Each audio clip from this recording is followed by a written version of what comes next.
So Louisa, why would people feed joint supplements then? Yeah, so I think the joint supplement has to be thought of as a small cog in the big wheel. So it's a small part of the bigger picture. We're looking to maximise on the comfort and the longevity of a horse's career, proactively ensuring, doing all we can for joint health. So looking at joint supplements then, what actually is in these supplements? So I guess in our opinion, a top class joint supplements will contain a blend of ingredients. So a mixture of ingredients that are aimed at providing the body with the building blocks for repair. So allowing the body to undertake cartilage repair, reducing oxidative damage, so that happens when the joint is inflamed, and actually bringing down the inflammation as well. There's a great big molecule in that cartilage called a proteoglycan. That term people probably aren't familiar with, but the building blocks for it are glucosamine and chondroitin, which are names that we've heard of for human health, for dog health, for horse health. Now those two ingredients have been used in horses for a very long time. They've been studied closely, and we know that if you feed them together, they actually work synergistically, so they're more powerful if you feed them together rather than on their own. Another building block that you'll be familiar with is hyaluronic acid.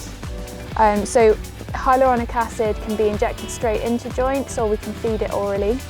Hyaluronic acid is really important for good quality joint fluid.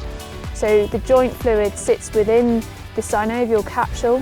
It feeds the cartilage but also lubricates the joint and makes sure everything's working well. Ideally, it wants to be nice and thick and gloopy. When a joint becomes inflamed, it becomes very watery, and water is a very poor lubricant. So Louisa, what does oxidative damage actually mean? Yeah, so it's a term that we're probably not all that familiar with. Whenever anything breaks down in the body, you have free radicals released, and free radicals can be thought of as the bull in the china shop. So they're really energetic little balls of energy that go rip-roaring around the joint, and anything they crash into, they're going to damage. So what we want to do is trap those and prevent the damage that they're going to do, and to do that we need an antioxidant. So what's important here is we need one that's actually going to get into the joint. So we need a water-soluble antioxidant, and in this case the best man for the job is vitamin C. We've measured vitamin C in joints, we know that it can get in there. So it's in there to trap the free radicals and stop them from doing any more damage. The last pillar of our joint supplement would be reducing inflammation. The best way of doing that is by feeding omega-3 fatty acids, DHA and EPA. You need the source of those fatty acids to be a marine source.